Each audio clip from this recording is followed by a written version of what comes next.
Hello, welcome to Heavy D Storytelling. How are you doing today? We are going to be reading the Bible with Heavy D. Then we are going to be doing the synopsis with Kimberly Sneathen. Aren't you? Okay. But then we are going to be reading 20,000 Leagues Under the Sea. And that's me. Hi, I see somebody's here. Thank you for joining us today. I'm Heavy D, and I'm going to read you a story. Okay, so we're going to start off.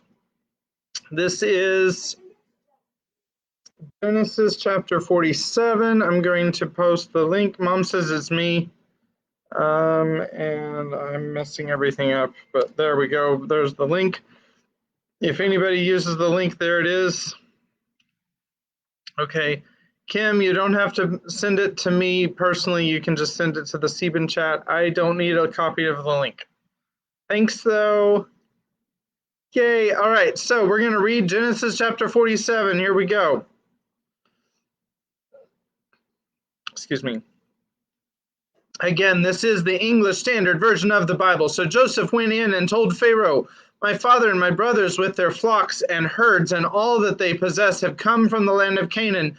They are now in the land of Goshen, and from among his brothers he took 5 men and presented them to Pharaoh. Pharaoh said to his brothers, 'What is your occupation?' And they said to Pharaoh, 'Your servants are shepherds, as our fathers were.' They said to Pharaoh, 'We have come to sojourn in the land, for there is no pasture for your servants' flocks, for the famine is severe in the land of Canaan. And now, please let your servants dwell in the land of Goshen.' Then Pharaoh said to Joseph, 'Your father and your brothers have come to you. The land of Egypt is before you. Settle your father and your brothers in the best of the land. Let them settle in the land of Goshen. And if you know any able men among them, put them in charge of my livestock.' Then Joseph brought in Jacob his father and stood him before Pharaoh, and Jacob blessed Pharaoh. And Pharaoh said to Jacob, 'How many are the days of the years of your life?' And Jacob said to Pharaoh, 'The days of the years of my sojourning are 130 years. Few and evil have been the days of the years of my life, and they have not attained to the days of the years of my life of the fathers in the days of their sojourning.' And Jacob blessed Pharaoh and went out from the presence of Pharaoh.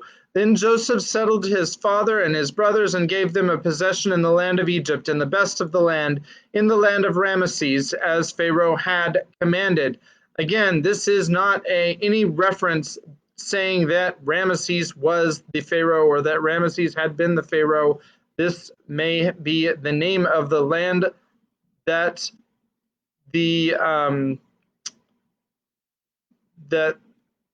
more to follow on that. Okay, there's nothing to say that Ramesses was Pharaoh.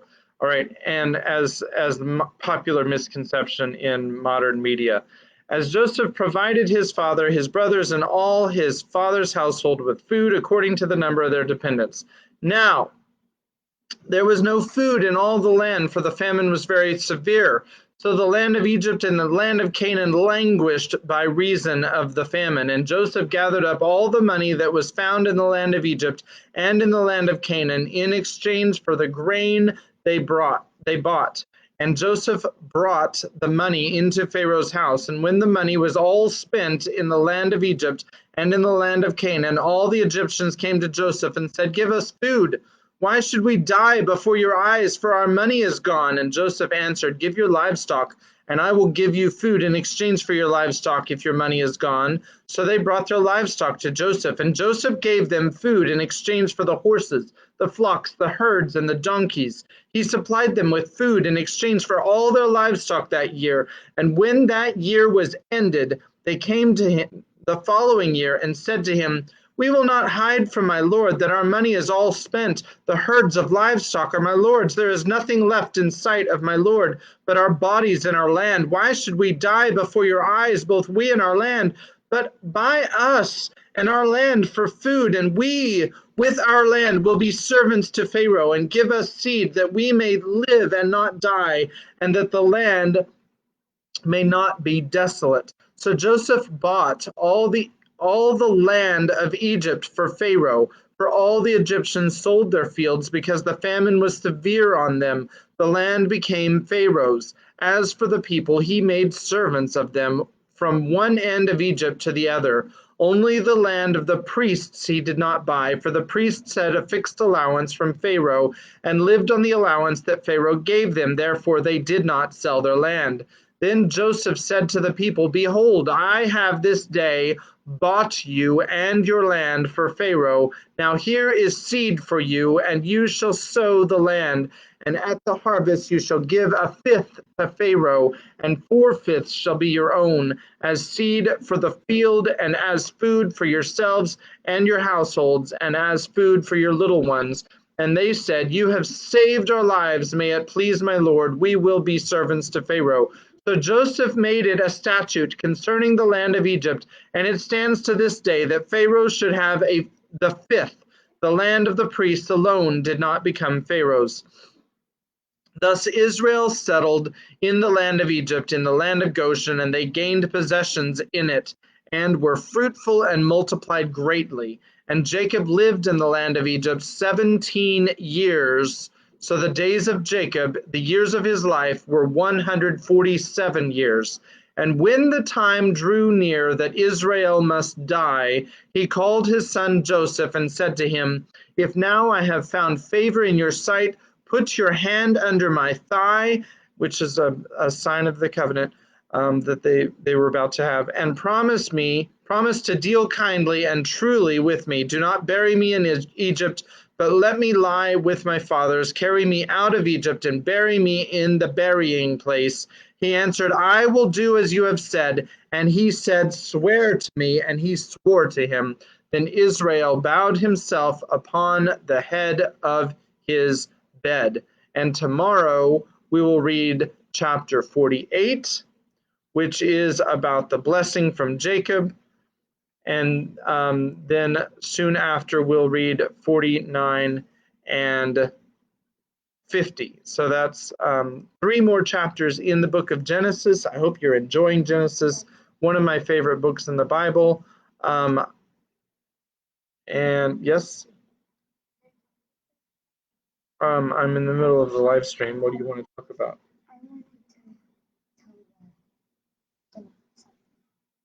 You want to tell them something? Yeah. Okay. Well, why don't you tell them what you want to tell them? Today, we are actually not going to be doing the synopsis because Kim doesn't remember. So, yeah, so sorry, guys. I know you want to just see Kim and everything, but. Okay. I want to just say something real quick. First of all, this is probably easier to see. I want to say something real quick about this book. It really does, and I know I keep saying this, it feels like a 19th century Star Trek. Yes, they're going different places. Yes, they are in the Atlantic Ocean. They last time they went to the continent that was the Atlantis, and then the chapter after that was something about the. Just a minute, I'll catch it in just a second. The submarine coal. Oh yeah. The coal mines underwater. So, like, it's like each of these little episodes, and yes, they're traveling different distances and going around. Some of the chapters are a little drier than others because they talk about the sciencey stuff of the science fiction, which might appeal to some people, and some people might get kind of lost in all the numbers game that they're doing about it, or the descriptions of all the different sea life that they see and all that and everything. But the cool thing is that if there's a chapter that's not that interesting, or maybe you don't remember, it's not that memorable, you know what? The next chapter is probably going to be good. And that's just like in Star Trek. There's a few episodes that, maybe not as memorable, but then you go to the next episode and it's great. So I hope that you're enjoying the story. I was looking, there are it's either 22 or 23 chapters in this book. We're on chapter 11 now, so I'm anticipating if we do 2, then we've probably got 5 more episodes. If we do 3, then we've probably got about 4 more episodes. So I think the chapters are starting to get a little longer. It's what it feels like. Anyway, I'm going to go ahead and dive in. And chapter 11 is called the Sargasso Sea, and let's see where they go. All right. That day, the Nautilus crossed the singular part of the Atlantic Ocean. No one can be ignorant of the existence of a current of warm water known by the name of the Gulf Stream. After leaving the Gulf of Florida, we went in the direction of Spitzbergen, but before entering the Gulf of Mexico, about 45 degrees of north latitude, this current divides into 2 arms, the principal one going toward the coast of Ireland and Norway, whilst the second bends to the south about the height of the Azores, then touching the African shore and describing a lengthened oval, returns to the Antilles. This second arm, it is rather a collar than an arm, surrounds with its circles of warm water that portion of the cold, quiet, immovable ocean called the Sargasso Sea, a perfect lake in the open Atlantic. It takes no less than 3 years for the great current to pass round it. Such was the rain the Nautilus was now visiting, a perfect meadow, a close carpet of seaweed, fucus, and tropical berries, so thick and so compact that the stem of a vessel could hardly tear its way through it, and Captain Nemo, not wishing to entangle his screw in the herbaceous mass, kept some yards beneath the surface of the waves. Sorry, I've got to move my... Okay, good. I've got to move my page a little bit. The name Sargasso comes from the Spanish word sargazo, which signifies kelp. This kelp, or berry plant, is the principal formation of this immense bank, and this is the reason why these plants unite in the peaceful basin of the Atlantic. The only explanation which can be given, he says, seems to me to result from the experience known to all the world. Place in a vase some fragments of cork or other floating body and give to the water in the vase a circular movement. The scattered fragments will unite in a group in the center of the liquid surface, that is to say, in the part least agitated. In the phenomenon we are considering, the Atlantic is the vase, the Gulf Stream the circular current, and the Sargasso Sea the central point at which the floating bodies unite. I share Maury's opinion, and I was able to study the phenomenon in the very midst, where vessels rarely penetrate. Above us floated products of all kinds heaped up among these brownish plants, trunks of trees torn from the Andes or the Rocky Mountains and floated by the Amazon or the Mississippi, numerous wrecks, remains of keels or ship bottoms, side planks stove in and so weighted with shells and barnacles that they could not again rise to the surface, and the time will one day justify Maury's other opinion that these substances thus accumulated for ages will become petrified by the action of the water and will then form inexhaustible coal mines, a precious reserve prepared by far-seeing nature for the moment when men shall have exhausted the mines of continents. In the midst of this inextricable mass of plants and seaweed, I noticed some charming pink halichions and actinae with their long tentacles trailing after them, and medusae, green, red, and blue. All the day of the 22nd of February we passed in the Sargasso Sea, where such fish are as partial to marine plants find abundant nourishment. Hey, Rebecca, I see that you're here now. Nice to see you. We're about 2 pages into chapter 11, the Sargasso Sea, and tune in, watch the rerun so that you can get the Bible story. The 22nd of February, we passed the Sargasso Sea, where such fish are partial to marine plants find abundant nourishment. The next, the ocean had returned to its accustomed aspect. From this time, for 19 days, from the 23rd of February to the 12th of March, the Nautilus kept in the middle of the Atlantic, carrying us at a constant speed of 100 leagues in 24 hours. Captain Nemo evidently intended accomplishing this submarine program. I imagined that he intended, after doubling Cape Horn, to return to the Australian seas of the Pacific. Ned Land had cause for fear. In these large seas, void of islands, we could not attempt to leave the boat, nor had we any means of opposing Captain Nemo's will. Our only course was to submit. But what could neither gain by force nor cunning, I like to think be obtained by persuasion. This voyage ended, would he not consent to restore our liberty under an oath never to reveal his existence, an oath of honor which we should have religiously kept? But we must consider that delicate question with the captain. But was I free to claim this liberty? Had he not himself said from the beginning, in the firmest manner, that the secret of his life exacted from him our lasting imprisonment on board the Nautilus? And would not my 4 months' silence appear to him a tacit acceptance of our situation? And would not a return to the subject result in raising suspicions which might be hurtful to our projects if at some future time a favorable opportunity offered to return to them? During the 19 days mentioned above, no incident of any kind happened to signalize our voyage. I saw little of the captain. He was at work in the library. I often found his books left open, especially those on natural history.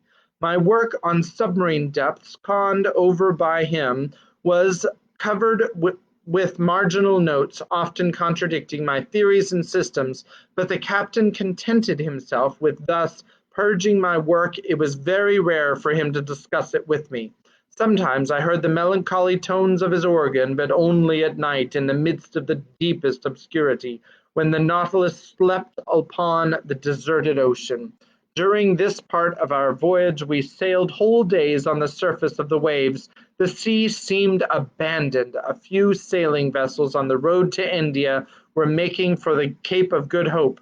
One day we were followed by the boats of a whaler who, no doubt, took us for some enormous whale of great price, but Captain Nemo did not wish the worthy fellows to lose their time and trouble, so ended the chase by plunging under water. Our navigation continued until the 13th of March. That day the Nautilus was employed in taking soundings, which greatly interested me. We had then made about 13,000 leagues since our departure from the high seas of the Pacific. The bearings gave us 45 degrees 37 minutes south latitude and 37 degrees 53 minutes west longitude. It was the same water in which Captain Denham of the Herald sounded 7,000 fathoms without finding the bottom. There, too, Lieutenant Parker of the American frigate Congress could not touch the bottom with 15,140 fathoms.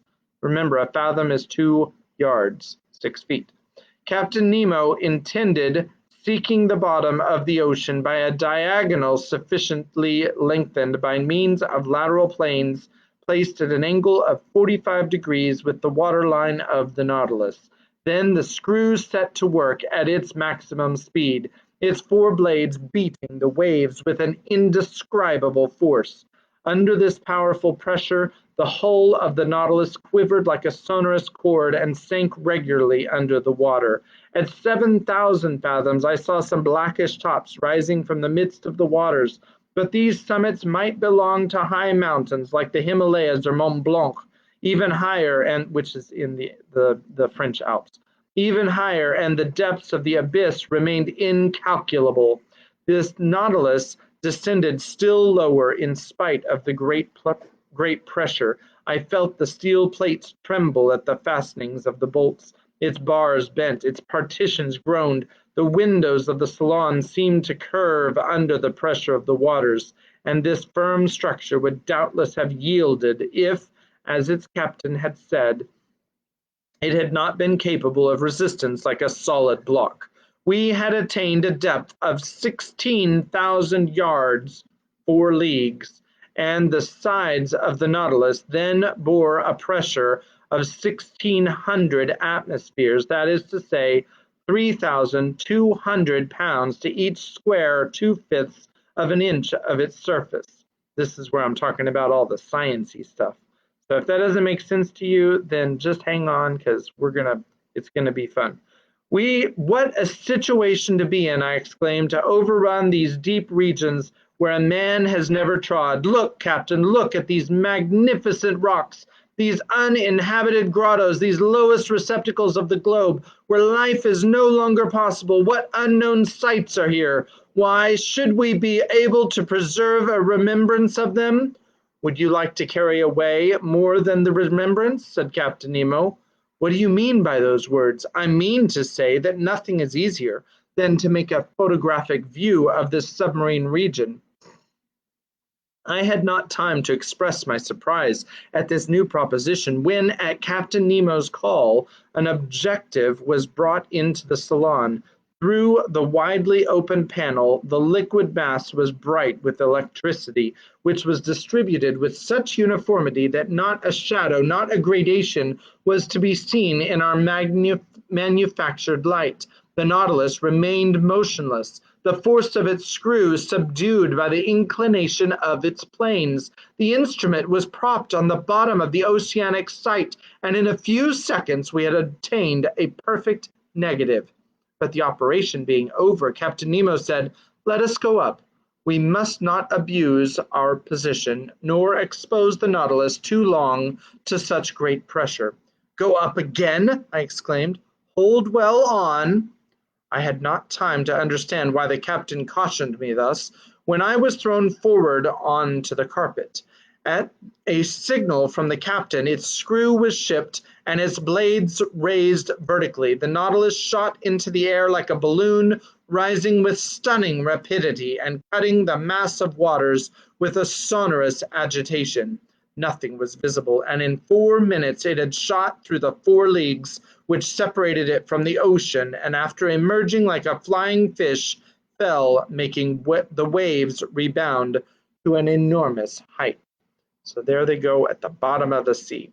Chapter 12, Shakelos and Whales. And I don't know if I said that correctly, it's Cachalots. I'm assuming that's a French pronunciation, which would be cachalot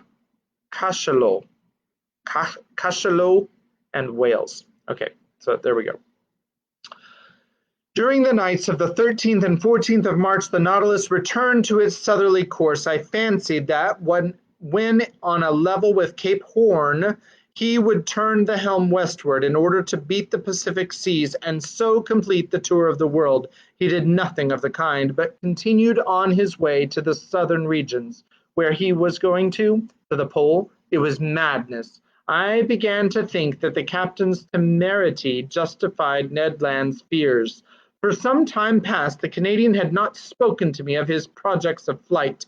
He was less communicative, almost silent. I could see that this lengthened imprisonment was weighing upon him, and I felt that rage was burning within him. When he met the captain, his eyes lit with suppressed anger, and I feared that his natural violence would lead him into some extreme. That day, the 14th of March, Consul and he came to me in my room. Consul and he, and Ned Land, came to me in my room. I inquired the cause of their visit.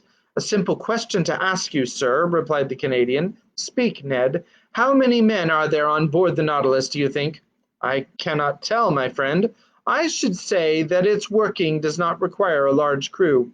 Certainly, under existing conditions, 10 men at the most ought to be enough." "Well, why should there be any more?"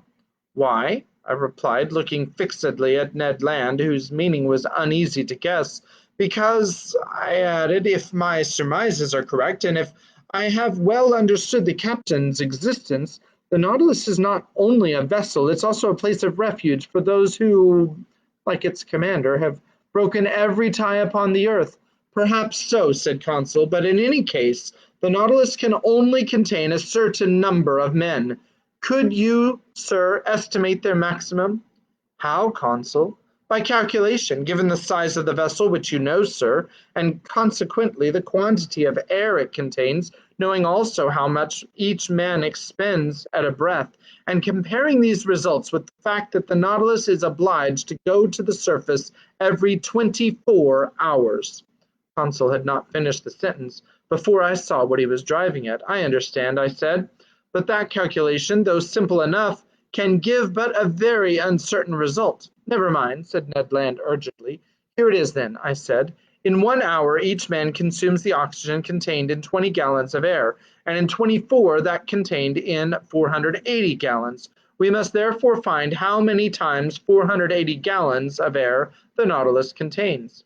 Just so, said Consul. Or, I continued, the size of the Nautilus being 1,500 tons, and 1 ton holding 200 gallons, it contains 300,000 gallons of air, which, divided by 480, gives a quotient of 625, which means to say, strictly speaking, that the air contained in the Nautilus would suffice for 625 men for 24 hours.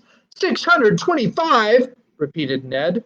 But remember that all of us passengers, sailors, and officers included, would not form a 10th part of that number.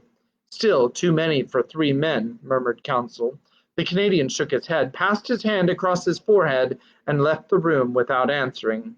Will you allow me to make one observation, sir? Said Consul. Poor Ned is longing for everything that he cannot have. His past life is always present to him. Everything that we are forbidden, he regrets. His head is full of old recollections, and we must understand him. What has he to do here? Nothing. He is not learned like you, sir, and he has not the same taste for the beauties of the sea that we have. He would risk everything to be able to go once more into a tavern in his own country. Certainly the monotony on board must seem intolerable to the Canadian. JJ? JJ? Okay, we're going to wait for JJ a minute. Here you are. How are you doing? How's the story going? Okay. You're going to stay over here. Okay? Right. I lost my place. Certainly the monotony on board must seem intolerable to the Canadian, accustomed as he was to a life of liberty and activity. Events were rare which could rouse him to any show of spirit, but that day an event did happen which recalled the bright days of the harpooner.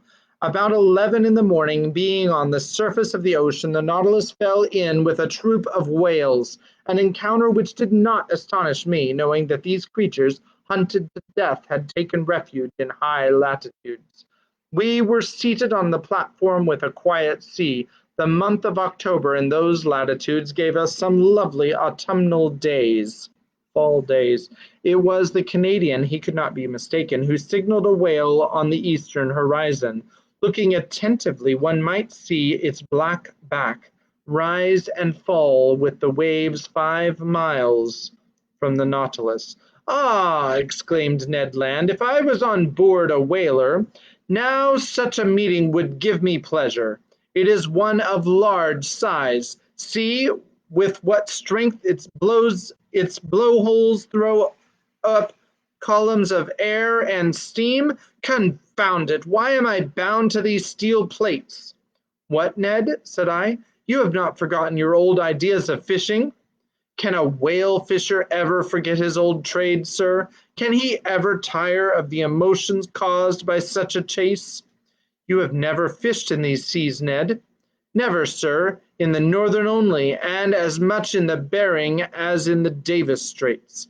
Then the southern whale is still unknown to you. It is the Greenland whale you have hunted up to this time, and that would not risk passing through the warm waters of the equator. Whales are localized according to their kinds in certain seas which they never leave. And if one of these creatures went from the Bering to Davis Straits, it must be simply because there is a passage from one sea to the other, either on the American or the Asiatic side. In that case, as I have never fished in these seas, I do not know the kind of whale frequenting them. I have told you, Ned. A greater reason for making their acquaintance, said Consul. Look, look, exclaimed the Canadian. They approach. They aggravate me. They know that I cannot get at them. Ned stamped his feet. His hand trembled, and he grasped for an imaginary harpoon. Are these cetaceans as large as those in the northern seas? Asked he. Very nearly, Ned. Because I have seen large whales, sir, whales measuring 100 feet. I have even been told that those Hullamuck and Umgullik of the Aleutian Islands, and sometimes 150 feet long. That seems to me exaggeration. These creatures are only Baleopterans, provided with dorsal fins, and like the cachalots, are generally much smaller than the Greenland whale. I think cachalot is probably pretty close. Ah, exclaimed the Canadian, whose eyes had never left the ocean. They are coming nearer. They are in the same water as the Nautilus. Then, returning to the conversation, he said, you spoke of the cachalot as a small creature. I have heard of gigantic ones. They are intelligent cetacea. It is said of some that they cover themselves with seaweed and fucus, and then are taken for islands. People encamp upon them and settle there, lights a fire. And build houses, said Consul. Yes, Joker, said Ned Land, and one fine day the creature plunges, carrying with it all the inhabitants to the bottom of the sea. Something like the travels of Sinbad the Sailor, I replied, laughing. Ah, suddenly exclaimed Ned Land, it is not one whale, there are 10, there are 20, it is a whole troop, and I not able to do anything, hands and feet tied. But friend Ned, said Consul, why do you not ask Captain Nemo's permission to chase them? Consul had not finished his sentence when Ned Land had lowered himself through the panel to seek the captain. A few minutes afterwards, the two appeared together on the platform. Captain Nemo watched the troop of cetacea playing on the waters about a mile from the Nautilus. They are southern whales, said he. There goes the fortune of a whole fleet of whalers. Well, sir, asked the Canadian, can I not chase them, if only to remind me of my old trade of harpooner? And to what purpose, replied Captain Nemo, only to destroy? We have nothing to do with the whale oil on board. But, sir, continued the Canadian, in the Red Sea you had allowed us to follow the dugong. Then it was to procure fresh meat for my crew. Here it would be killing for killing's sake. I know that it is a privilege reserved for man, but I do not approve of such a murderous pastime. In destroying the southern whale, like the Greenland whale, an inoffensive creature, your traders do a culpable action, Master Land. They have already depopulated the whole Baffin's Bay and are annihilating a class of useful animals. Leave the unfortunate cetacea alone. They have plenty of natural enemies, cachalots, swordfish, and sawfish, without you troubling them. The captain was right. The barbarous and inconsiderate greed of these fishermen will one day cause the disappearance of the last whale in the ocean. Mom's downstairs.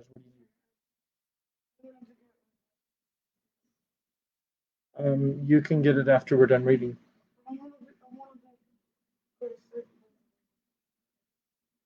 Okay, Mom, if you can hear this, then can you please go get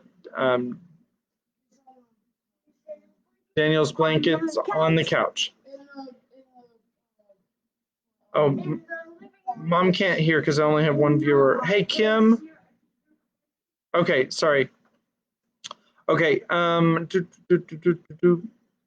the captain was right. The barbarous and inconsiderate greed of these fishermen will one day cause the disappearance of the last whale in the ocean. Daniel, did you take your evening meds?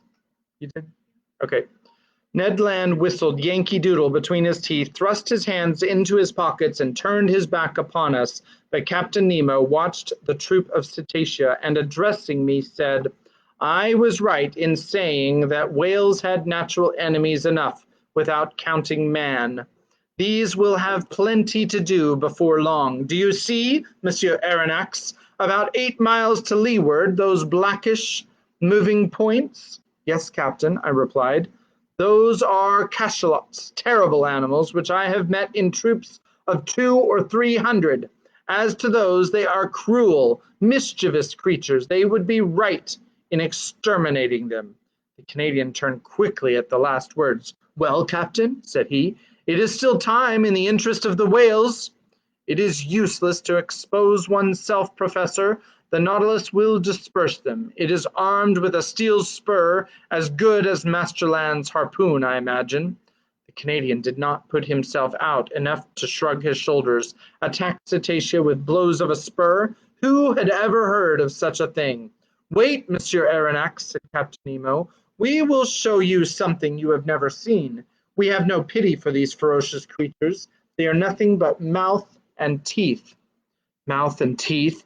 No one could better describe the macrocephalus cachalot. The macrocephalus cachalot, which is sometimes more than 75 feet long. Its enormous head occupies 1/3 of its entire body. Better armed than the whale, those whose upper jaw is furnished only with whalebone, it is supplied with 25 large tusks, about 8 inches long, cylindrical and conical at the top, each weighing 2 pounds. It is in the upper part of upper part of this enormous head, in great cavities divided by cartilages, that it is to be found from 600 to 800 pounds of that precious oil called spermaceti. The cachalot is a disagreeable creature, more tadpole than fish, according to Friedel's description. It is badly formed, the whole of its left side being, if we may say it, a failure, and being only able to see with its right eye. But the formidable troop was nearing us. They had seen the whales and were preparing to attack them. One could judge beforehand that the cachalots would be victorious, not only because they were better built for attacking than their inoffensive adversaries, but also because they could remain longer underwater without coming to the surface. There was only just time to go to the help of the whales. The Nautilus went underwater. Consul, Ned Land, and I took our places before the window of the salon, and Captain Nemo joined the pilot in his cage to work his apparatus as an engine of destruction. Soon I felt the beatings of the screw quicken and our speed increased. The battle between the cachalots and the whale had already begun when the Nautilus arrived. They did not at first show any fear at the sight of the new monster joining in the conflict, but they soon had to guard against its blows. What a battle! The Nautilus was nothing but a formidable harpoon brandished by the hand of the captain. It hurled itself against the fleshy mass, passing through from one part to the other, leaving behind it 2 quivering halves of the animal. It could not feel the formidable blows from their tails upon their sides, nor the shock which it produced itself much more. One cachalot killed, it ran at the next, tacked on the spot that it might not miss its prey, going forwards and backwards, answering to its helm, plunging when the cetacean dived into the deep waters, coming up with it when it returned to the surface, striking it front or sideways, cutting and tearing in all directions, and at any pace, piercing it with its terrible spur. What carnage! What a noise on the surface of the waves! What sharp hissing and what snorting, peculiar to these enraged animals! In the midst of these waters, generally so peaceful, their tails made perfect billows. For 1 hour this wholesale massacre continued, from which the cachalots could not escape. Several times 10 or 12 united to crush the Nautilus by their weight. From the window we could see the enormous mouths, studded with tusks, and their formidable eyes. Ned Land could not contain himself. He threatened and swore at them. We could feel them clinging to our vessel like dogs worrying a wild boar in a copse. But the Nautilus, working its screw, carried them here and there to the upper parts upper levels of the ocean without caring for their enormous weight, nor the powerful strain on the vessel. At length the mass of cachalots broke up, the waves became quiet, and I felt that we were rising to the surface. The panel opened, and we hurried on to the platform. The sea was covered with mutilated bodies. A formidable explosion could not have divided and torn this fleshy mass with more violence. We were floated amid gigantic bodies, bluish on the back and white underneath, covered with enormous protuberances. Some terrified cachalots were flying toward the horizon. The waves were dyed red for several miles, and the Nautilus floated in a sea of blood. Captain Nemo joined us. "Well, Master Land?" said he. "Well, sir," replied the Canadian, with whose enthusiasm had somewhat calmed. "It is a terrible spectacle, certainly, but I am not a butcher, I am a hunter, and I call this a butchery." "It's a massacre of mischievous creatures," replied the captain, "and the Nautilus is not a butcher's knife." "I like my harpoon better," said the Canadian. "Everyone to his own," answered the captain, looking fixedly at Ned Land. I feared he would commit some act of violence which would end in sad consequences, but his anger was turned by the sight of the whale which the Nautilus had just come up with. The creature had not quite escaped from the cachalot's teeth. I recognized the southern whale by its flat head, which is entirely black. Anatomically, it is distinguished from the white whale and the North Cape whale by the 7 cervical vertebrae, and it has 2 more ribs than its congeners. The unfortunate cetacean was lying on its side, riddled with holes from the bites and quite dead. From its mutilated fin still hung a young whale, which it could not save from the massacre. Its open mouth let the water flow in and out, murmuring like the waves breaking on the shore. Captain Nemo steered close to the corpse of the creature. 2 of his men mounted its side, and I saw, not without surprise, that they were drawing from its breasts all the milk which they contained, that is to say, about 2 or 3 tons. The captain offered me a cup of the milk, which was still warm. I could not help showing my repugnance to the drink, but he assured me that it was excellent, and not to be distinguished from cow's milk. I tasted it, and was of his opinion. It was a useful reserve to us, for in the shape of salt butter or cheese, it would form an agreeable variety from our ordinary food. From that day I noticed with uneasiness that Ned Land's ill will toward Captain Nemo increased, and I resolved to watch the Canadian's gestures closely. Chapter 13, The Iceberg. The Nautilus was steadily pursuing its southerly course, following the 50th meridian with considerable speed.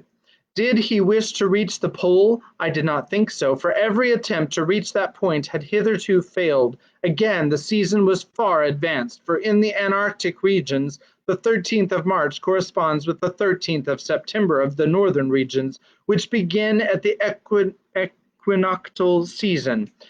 On the 14th of March, I saw floating ice in latitude 55 degrees, merely pale bits of debris from 20 to 25 feet long, forming banks over which the sea curled. The Nautilus remained on the surface of the ocean.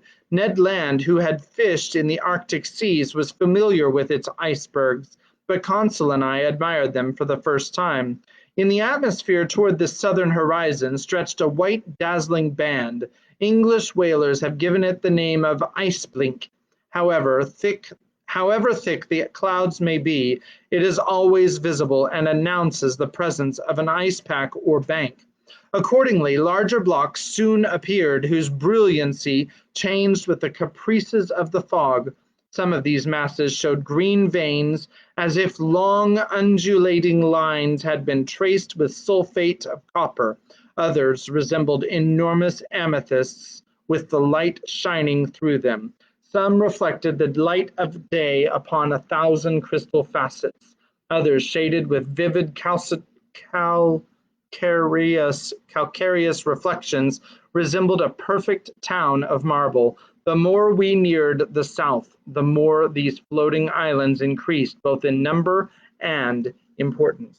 At 60 degrees latitude, every pass had disappeared, but, seeking carefully, Captain Nemo soon found a narrow opening, through which he boldly slipped, knowing, however, that it would close behind him.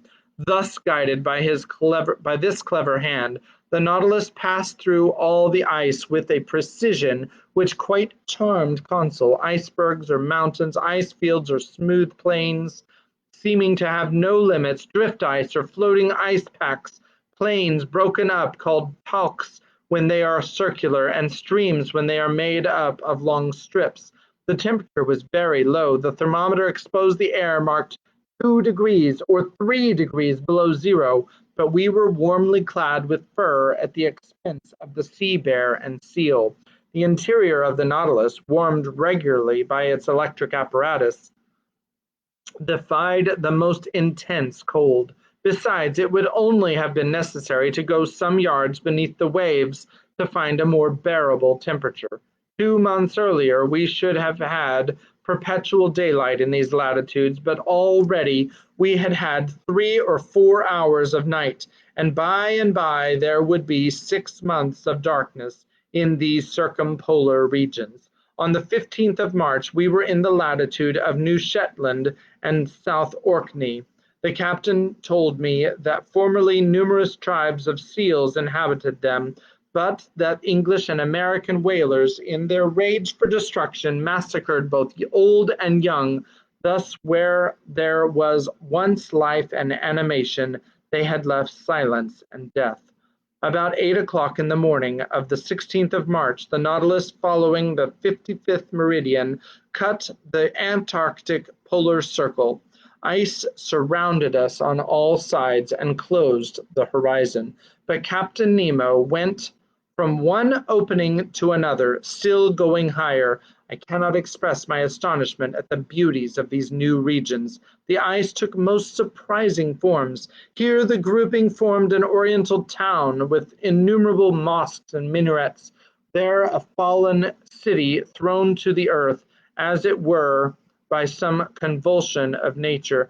I do want to point out that in Europe, at least where we were in Europe, the Orient is more like the Balkan Peninsula, maybe Turkey, something like that. We think of the Orient, we think of China, Japan, but when they think of the Orient, they're thinking like Eastern Europe is more like what they're talking about.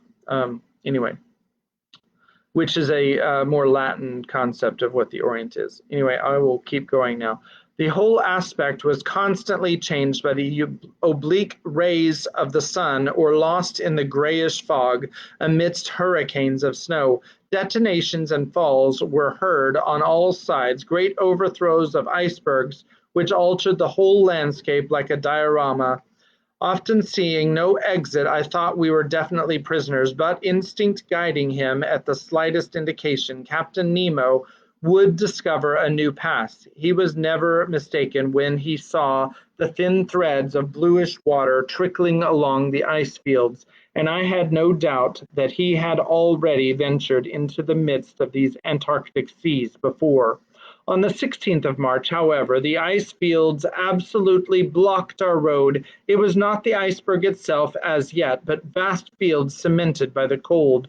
But this obstacle could not stop Captain Nemo. He hurled himself against it with frightful violence. The Nautilus entered the brittle mass like a wedge and split it with frightful crackings. It was the battering ram of the ancients, hurled by infinite strength. The ice, thrown high in the air, fell like hail around us. By its own power of impulsion, our apparatus made a canal for itself. Sometimes carried away by its own impetus, it lodged on the ice fields, crushing it with its weight, and sometimes buried beneath it, dividing it by a simple pitching movement, producing large rents in it. Violent gales assailed us at this time, accompanied by thick fogs through which, from one end of the platform to the other, we could see nothing.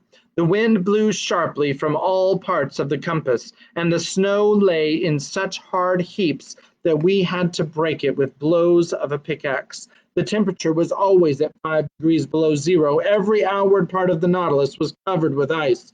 A rigged vessel would have been entangled in the blocked-up gorges, a vessel without sails, with electricity for its motive power, and wanting no coal, could alone brave such high latitudes. At length, on the 18th of March, after many useless assaults, the Nautilus was positively blocked. I'm seeing some flashes. Is somebody playing with their light? No? If you are seeing flashes behind me, flashes of light, please put a comment in the notes and I'll address that again. A vessel without sails, without electricity for its motive power, and wanting no coal, could alone brave such high latitudes. At length, on the 18th of March, after many useless assaults, the Nautilus was positively blocked. It was no longer either streams, packs, or ice fields, but an interminable and immovable barrier formed by mountains soldered together. An iceberg, said the Canadian to me. I knew that to Ned Land, as well as to all navigators who had preceded us, this was an inevitable obstacle. The sun appearing for an instant at noon, Captain Nemo took an observation as near as possible, which gave our situation at 51 degrees 30 minutes longitude and 67 degrees 39 minutes of south latitude. We had advanced 1 degree more in this Antarctic region. Of the liquid surface of the sea there was no longer a glimpse. Under the spur of the Nautilus lay stretched a vast plain entangled with confused blocks. Here and there, sharp points and slender needles rising to a height of 200 feet further on a steep shore, hewn as it were with an axe and clothed with grayish tints, huge mirrors reflecting a few rays of sunshine, half drowned in the fog. And over the desolate face of nature, a stern silence reigned, scarcely broken by the flapping of the wings and pretels and puffins. Everything was frozen, even the noise. The Nautilus was then obliged to stop in its adventurous course amid these fields of ice. In spite of our efforts, in spite of the powerful means employed to break up the ice, the Nautilus remained immovable. Generally, when we can proceed no further, we have return still open to us, but here return was as impossible as advance, for every pass had closed behind us, and for the few moments when we were stationary, we were likely to be entirely blocked, which did indeed happen about 2 o'clock in the afternoon, the fresh ice forming around its sides with astonishing rapidity. I was obliged to admit that Captain Nemo was more imprudent. I was on the platform at that moment. The captain had been observing our situation for some time past when he said to me, "Well, sir, what do you think of this?" "I think that we are caught, Captain." "So, Monsieur Aronnax, you really think that the Nautilus cannot disengage itself?" "With difficulty, Captain, for the season is already too far advanced for you to reckon on breaking of the ice." "Ah, sir," said the Captain Nemo in an ironical tone, "you will always be the same. You see nothing but difficulties and obstacles. I affirm that not only can the Nautilus disengage itself, but also that it can go further still." "Further to the south?" I asked, looking at the captain. "Yes, sir. It shall go to the pole." "To the pole?" I exclaimed, unable to repress a gesture of incredulity. "Yes," replied the captain coldly, "to the Antarctic pole, to that unknown point from whence springs every meridian of the globe. You know whether I can do as I please with the Nautilus?" Yes, I knew that. I knew that this man was bold, even to rashness, but to conquer those obstacles which bristled round the South Pole, rendering it more inaccessible than the North, which had not yet been reached by the boldest navigators, was it not a mad enterprise, one which only a maniac would have conceived? It then came to my head to ask Captain Nemo if he had ever discovered that pole, which had never yet been trodden by a human creature. "No, sir," he replied, "but we will discover it together. Where others have failed, I will not fail. I have never yet led my Nautilus so far into southern seas, but I repeat, it shall go further yet. I can well believe you, Captain, said I, in slightly ironical tone. I believe you. Let us go ahead. There are no obstacles for us. Let us smash this iceberg. Let us blow it up. And if it resists, let us give the Nautilus wings to fly over it. Over it, sir? Said Captain Nemo quietly. No, not over it, but under it. Under it? I exclaimed, a sudden idea of the captain's projects flashing upon my mind. I understood the wonderful qualities of the Nautilus were going to serve us in this superhuman enterprise. I see we are beginning to understand one another, sir, said the captain, half smiling. You begin to see the possibility, I should say the success of this attempt. That which is impossible for an ordinary vessel is easy for the Nautilus. If a continent lies before the pole, it must stop before the continent. But if, on the contrary, the pole is washed by open sea, it will go even to the pole. Certainly, said I, carried away by the captain's reasoning. If the surface of the sea is solidified by the ice, the lower depths are free by the providential law which has placed the maximum of density of waters of the ocean 1 degree higher than the freezing point. And, if I am not mistaken, the portion of this iceberg which is above the water is as 1 to 4 to that which is below. There's some math for you.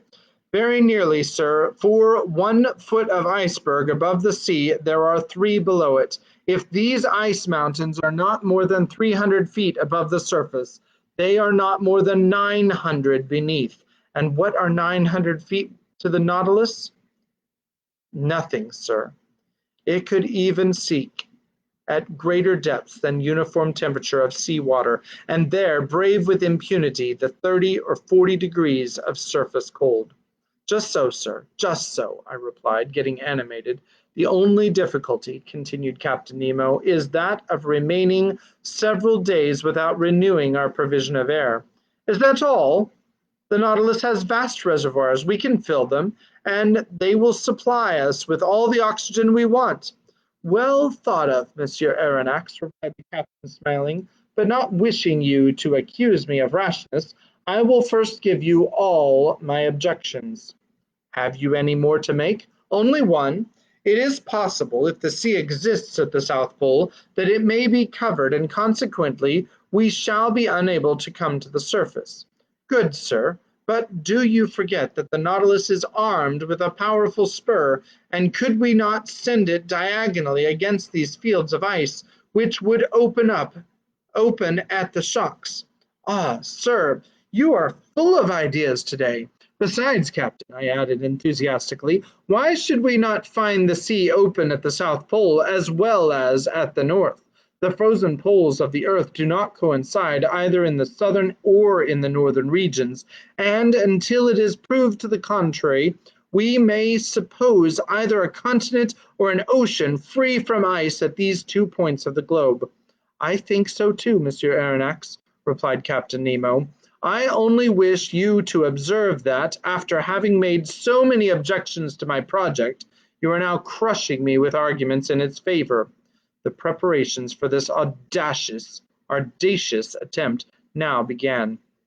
The powerful pumps of the Nautilus were working air into the reservoirs and storing it at high pressure. About 4 o'clock, Captain Nemo announced the closing of the panels on the platform. I threw one last look at the massive iceberg which we were going to cross. The weather was clear, the atmosphere pure enough, the cold very great, being 12 degrees below zero, but the wind having gone down, the temperature was not so unbearable. About 10 men mounted the sides of the Nautilus, armed with pickaxes, to break the ice around the vessel, which was soon free. The operation was quickly performed, for the fresh ice was still very thin. We all went below. The usual reservoirs were filled with the newly liberated water, and the Nautilus soon descended. I had taken my place with Consul in the salon. Through the open window Through the open window, we could see the lower beds of the Southern Ocean. The thermometer went up. The needle of the compass deviated on the dial. At about 900 feet, as Captain Nemo had foreseen, we were floating beneath the undulating bottom of the iceberg.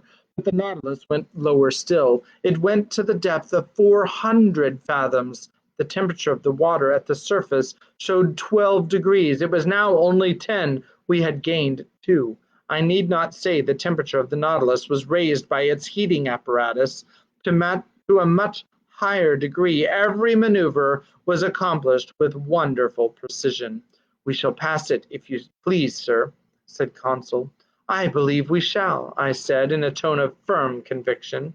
In this open sea, the Nautilus had taken its course direct to the pole without leaving the 52nd meridian. From 67 degrees 30 minutes to 90 degrees, 22 degrees and a half of latitude remained to travel. That is about 500 leagues. The Nautilus kept up a mean speed of 26 miles an hour, the speed of an express train. If that was kept up, in 40 hours we should reach the pole. For a part of the night, so they're at, warp level 8, something like that. It takes 40 hours to get there. For a part of the night, the novelty of the situation kept us at the window. The sea was lit with the electric lantern, but it was deserted. Fishes did not sojourn in these imprisoned waters. They only found there a passage to take them from the Antarctic Ocean to the open polar sea. Our pace was rapid. We could feel it by the quivering of the long steel body. About 2 in the morning, I took some hours' repose, and Conseil did the same. In crossing the waist, I did not meet Captain Nemo. I supposed him to be in the pilot's cage. The next morning, the 19th of March, on Jenny's birthday, on Mom's birthday, I took my post once more in the salon. The electric log told me that the speed of the Nautilus had been slackened. It was then going towards the surface, but prudently emptying its reservoirs very slowly. My heart beat fast. Were we going to emerge and regain the open polar atmosphere? No. A shock told me that the Nautilus had struck the bottom of the iceberg, still very thick, judging from the deadened sound. We had indeed struck, to use a sea expression, but in an inverse sense, and at 1,000 feet deep. This would give 3,000 feet of ice above us, 1,000 being above the watermark. The iceberg was then higher than at its borders, not a very reassuring fact. Several times that day the Nautilus tried again, and every time it struck the wall, which lay like a ceiling above it. Sometimes it met with but 900 yards, only 200 of which rose above the surface. It was twice the height it was when the Nautilus had gone under the waves. I carefully noted the different depths, and thus obtained a submarine profile of the chain as it was developed under the water. That night, no change had taken place in our situation. Still ice between 400 and 500 yards in depth. It was evidently diminishing, but still, what a thickness between us and the surface of the ocean. It was then 8.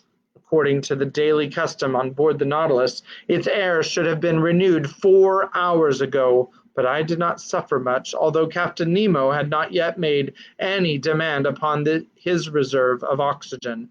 My sleep was painful that night. Hope and fear besieged me by turns. I rose several times. The groping of the Nautilus continued. About 3 in the morning, I noticed that the lower surface of the iceberg was only about 50 feet deep. 150 feet now separated us from the surface of the waters. The iceberg was by degrees becoming an ice field, the mountain a plain. My eyes never left the manometer. We were still rising diagonally to the surface, which sparkled under the electric rays. The iceberg was stretching both above and beneath into lengthening slopes. Mile after mile it was getting thinner. At length, at 6 in the morning of that memorable day, the 19th of March, the door of the salon opened and Captain Nemo appeared. "The sea is open!" was all he said. Chapter 14, the South Pole, which we all know is not covered with ice. It's covered with land. So they didn't know that in 1870, or I'm sure Jules Verne wouldn't have written a whole chapter entitled The South Pole. So we'll see. Anyway, we're going to call it for today. So that is all we're going to read for today. And I hope you're enjoying the expedition. I hope that everything is going well.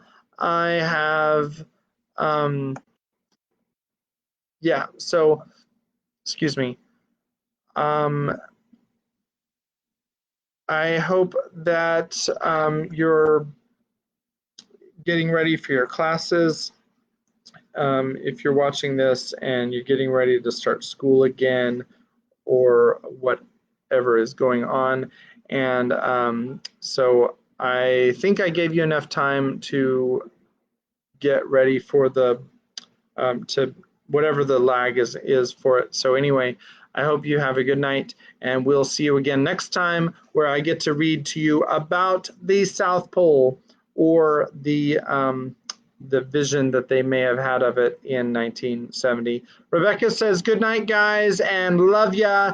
And we love you too, Rebecca, and we can't wait to see you next time, whenever that is. But in the meantime, we get to read stories every night, and I hope that you enjoy that also. So God bless you. Have a good night.